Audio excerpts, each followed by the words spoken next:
Coach, I'll just start by asking you what the last 24 hours have been like and how we kind of arrived at this moment here. Man, the last 24 hours have been really, in some ways, frustrating with what's going on around the country right now. It seems like, the more work we put in, sometimes it seems like the worse it get, but we're certainly not going to be defeated by what's going on. We're going to keep fighting for what's right, and this football team is committed to fighting for a championship and social justice. And we just had a team meeting in the locker room right now, and we're not going to scrimmage today. We're going to do something different. I thought what we did in the locker room in that last hour was 10 times more powerful of what we could have done on the football field today. So that's where we're at right now. Coach, the communication, is during this time. How have you gone about just getting everybody together to have these conversations? It's just it really hurts my heart because these young men, they're sad, they're frustrated, they're hurting, and they don't. Some things they understand and don't understand, and I feel like I can't do anything about it right now. And that's what I'm their coach. That's what I'm here for, is to help them. And I just felt like just having the conversation, just letting everybody get things off their chest and just speak. I think that was therapeutic in some ways, but at the end of that meeting, I just felt like every man in that locker room was ready to come out and practice, and I just felt like under these circumstances, there's no way we should take the field today, and the players agreed, so that's why we're not doing it. Coach, you've been in a position to lead men for a long time. You've been a leader for teams as a player. You've won Super Bowl championships. You've been a position coach, and you know what those relationships are like. But I think in this current time, you can't prepare for this and what's kind of happened here. So if you could maybe walk us through what the last couple months have been like for you in learning and how to lead and how much different that is from what you thought you were supposed to do as a football coach. You're dealing with, your opponent, you're dealing with pandemic, and you're dealing with social justice issues. It's a lot going on, and we just have to be adaptable, and we have to be able to change every single day and kind of embrace it a little bit because it ain't going away, I don't believe, anytime soon. And so, that's been a hula hoop, but at the same time, these guys have handled it very well. It's just over the last couple of days with what just happened to in Wisconsin to Mr. Blake, it was a lot. The shooter man 7 times in the back, and then a white guy walking down the street with a machine gun, basically, get waved at, and it's a lot to take in, to be honest with you, and we had to talk about it, and I think, and white players, black players, everyone spoke about it, and it was just beautiful just to see those guys get that off their chest, and I just believe that we're just a better football team after that locker room meeting. It was very emotional, and like I said, it's 10 times more powerful than anything we could have done on the football field today. Coach, one thing that seems to be in short supply in the country right now is hope. Well, we can't give up hope. What do you tell to the guys behind you right there when they could be losing some hope? And that was the sense a little bit. But we talked about that, Money. We can't give up hope. We got to keep fighting for what's right. And we knew when we started this protest and this social uprise that it wasn't going to happen overnight. It's a long process, and you're going to have some peaks and valleys. And we're in a little bit of a valley right now, but we cannot give up hope. If anything, we got to push harder. And Coach, last thing, and obviously unless you have more, please keep going. But I do want to point out, because so many people that push back against protests say, what about action? And you're a man of action. For people that don't know, we know what you do in the offseason. You're a man that built a school in Africa. You talked about what that meant as someone who has been able to change something into actual action. What have you shared with these players about how you can go about really being that change? It starts at the top, and our ownership wants action, and we're getting voter education, registration, getting guys ready to vote. A lot of guys over the years during the season haven't been able to vote, just because it wasn't their focus. Football was their focus, and we got to get people in position that believe in the same things that we believe in and that have the same worldview that we have. And so I believe that's something that we can do, but we also can continue to bring awareness to this situation. There's just so many people, and good people sometimes, are just not, I call it bounded awareness. They're just not aware of what's going on in the world today, and they're not focused there. But we got to get that focus where it should be. And I think we are moving the needle. And once we get, the right people in position and on our side, then I believe we can move that needle a whole lot more and a whole lot quicker. But we got to just keep fighting the good fight, man. I think just speaking truth. I think in times in the past, guys have kind of shied away from being able to speak what they truly believe. It's unfortunate that these things keep reoccurring in our country. It's real issues that we're dealing with each and every day. And yes, I am a football player, but that doesn't define me, and that doesn't define the men behind me or D-Square beside me. It's just a portion of our life. We're African American, and we play with other races, obviously, but those issues impact us in a big way. I'm pretty sure we have all had family members or even dealt with situations with cops in the past, and it's Sure. Unfortunate. And yes, like you said, I'm on the football field, I'm competing, doing what I love to do, but at the same time, you still want to shed light on what's going on in this country and in this world. And at the end of the day, it's about knowing what's right and knowing what's wrong. And that was wrong. What happened to Jacob Blake was wrong. And as a unit, as teammates, as coaches, as players, we have to do whatever it takes to start to spread positivity and push the needle in the right way. For sure. You guys have both mentioned, being a tight-knit team as well as a tight-knit sports community. Tyrod, have you been able to talk with guys outside even the sport of football and try and get your messages together? It's kind of been tough. Of course, we're still in the training camp grind, and I think just the conversation we just had in the locker room was kind of one of the first, with this being a different year of us being on Zoom a lot and not necessarily interacting with one another on a daily basis like we would. Just having the discussion that we had in the locker room was big, and I think it just kind of opened up a lot of eyes for a lot of players and coaches and even ownership as well. And it was an uncomfortable conversation, but it was definitely necessary. And I think Coach made the right decision. But from here, we as a team have to figure out what can we do to help change moving forward. We can't just leave it at yes, the scrimmage is postponed, or we'll have another day. You can't just look at it as an off day. It's about what can we do as players, as coaches, as ownership to help change and help push change throughout our organization, throughout our communities, and throughout this nation. And Damian, I think it's, I think you kind of addressed it there when you first came on, and that's beyond what just you can do and what kind of message you can share, because you have the platform right now for all the people that are watching. I think a lot of people are looking for direction, and sports, provides leaders. A lot of folks look up to athletes as role models, whether that's fair or not. Is there a message? Is there something you'd like to convey to the people watching right now that they can do to help push this in the right direction? Yeah, man, just affect the people you can touch.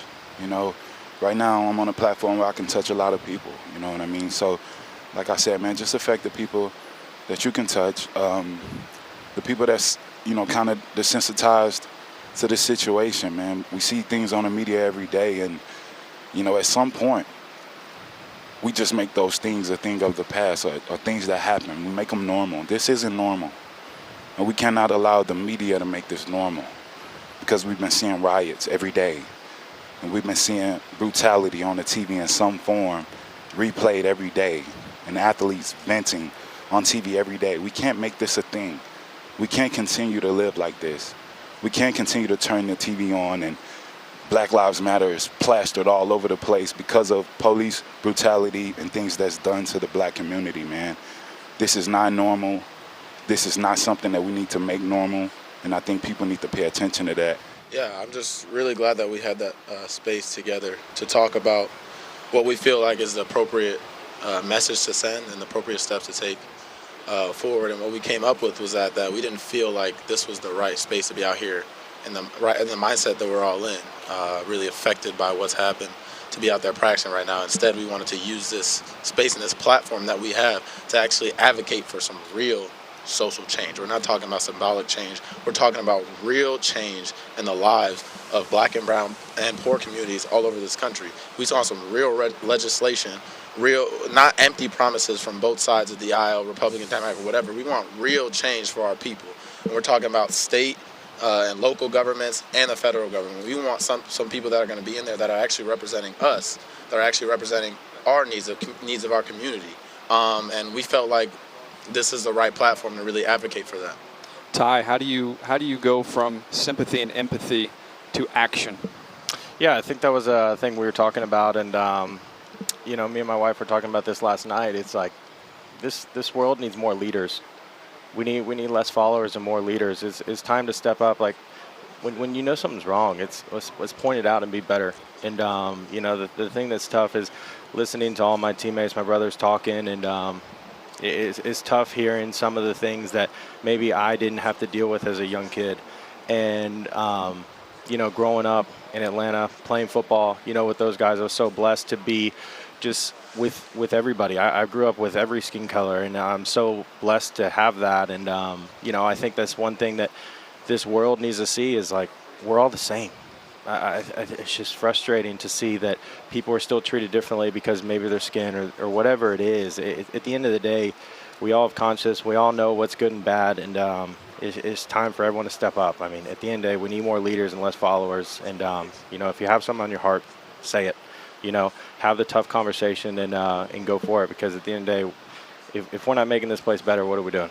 So today is a big day for our organization. I think we have been we've been through a lot as a team, as a league, as a community, as a black community in these last couple weeks and months and years, and for us to be able to get together and tell our stories together as one, to be able to use our platform. The game is our platform, and so to be able to use our platform to tell these stories of systemic racism that we've felt, and to collaborate, to come up with ideas of how to address it and how to bring awareness to these issues, I think is the most important thing we can do right now. I think there's a lot to be gained from there's some to be gained from going out on the field and practicing our craft, but there's nothing more important than this right now. And so I think the organization coming together, supporting us, and doing this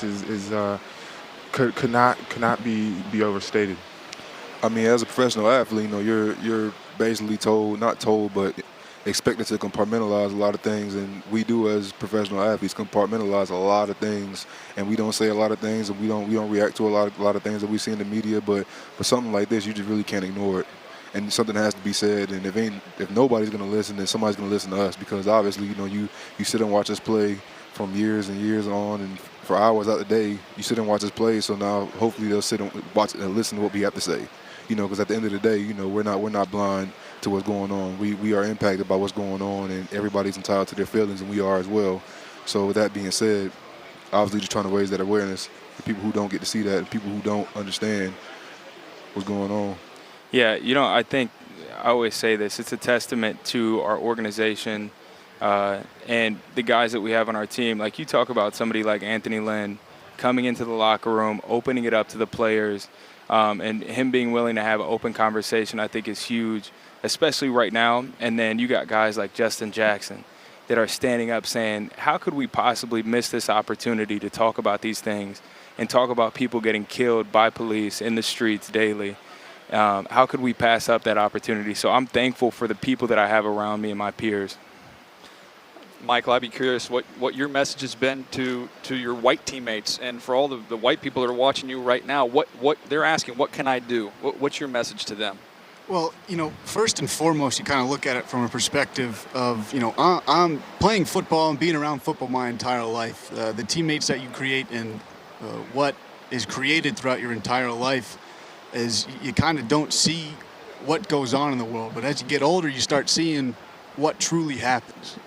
And creating the friendships and the bonds that you create with your black teammates and all your teammates, you just kind of sit there and you think, why? Why? You want there to be change. And not enough has been done there needs to be so much more to be done. And, one of the things that I've loved about, becoming great friends with Isaac is seeing what he's done in the community to help that out. And, some things that he's been doing with Local Human. I'm wearing the shirt right now. When the protest started and everything that's been going down in these recent months. And, our lifetime, Coach Stu even brought it up. It's a lifetime that needs to be changed. So being around it, seeing it firsthand in the news every day, it's just sick and tired. And you don't know what you can truly do. But you know that change needs to happen. And when you got guys at the forefront with our leadership, with Coach Lynn, JJ, Justin Jackson, Isaac Rochelle, Derwin James, Tyrod Taylor, the list goes on. We got guys in that room that we can do this, and having a voice like this, what we got, this platform today, having you guys here at SoFi Stadium, us taking a stand with what we're doing, we're in the right direction. We can't wait to do more because there's so much more to be done. Tom, you've been in this game a long time. You've been in a number of different organizations, and I would assume today is unlike anything that you've ever had to deal with. But what a powerful message that your group, and I'm sure you're very proud, has been able to share with the nation today. I love this team. Yeah, this is a wonderful stadium. We've waited 3 years to get in here, but today's not the right day. It really isn't. When you look at the emotions from our players, our coaches, and our support staff, it ranges from anger to just utter frustration, and it's powerful and painful at the same time. So, we follow Anthony's lead. We talk about be the change all the time, and to be the change individually. If each individual can affect change collectively, you can do amazing things. But we're not getting those amazing things fast enough right now, and to see the way our team has come together through this, it's powerful to see. Tom, for those that don't know, this isn't the first time that these discussions have taken place with the team. This has been a conversation with the Chargers going through the offseason via the Zoom meetings. Yes, and we have great leadership, and it obviously it comes from our head coach, Anthony Lynn, but it comes from the players. And you just talk to a good amount of them as far as their perspective. And we talk about this a lot, too, is, just being in the NFL doesn't define who we are as a person. What defines us is how you treat people. And the change you can make in your communities, and then for our players, the change that they can make nationally because they have the big platforms, and even our head coach, the change he can make globally, and we all know what Anthony Lynn has done. So, I think that's important for everyone to remember. I know this is what we do for a living. It's very important to us. We're passionate about it, but it doesn't define just being an NFL person. What defines us is how we treat people and how we can affect change. Tom, I know if they were here, they'd love to share their thoughts, be it John or Dean Spanos. But as the general manager, I go back to last night and the discussions that were had in the NBA about ownership and making sure that ownership heard what the players' concerns were. If you could maybe share with us from an organizational standpoint kind of where the players' concerns are and how you as an organization feel like you can help them with those concerns and let them know, yeah, we are all pushing in the same direction. Well, I think the biggest thing from ownership is that they care. They really, really care, and that's where it starts. And I know football is a business, but man, this is a big family here. We spend a lot of time with each other, and we listen and we talk and you try and work things out. But I think the biggest thing from the top is that they care, and they care about the players, they care about the staff, they care about the coaches, and we're all in this together.